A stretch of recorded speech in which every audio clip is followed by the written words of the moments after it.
Incidental beneficiary is a term used in contract law to refer to a third party who benefits from a contract between two other parties, but is not intended to benefit. In other words, the contract between the two parties is not made for the purpose of benefiting the third party.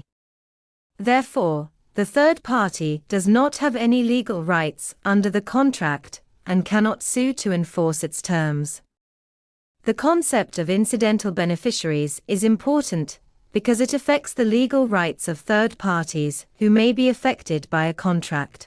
In general, only parties who have entered into a contract have legal rights and obligations under that contract.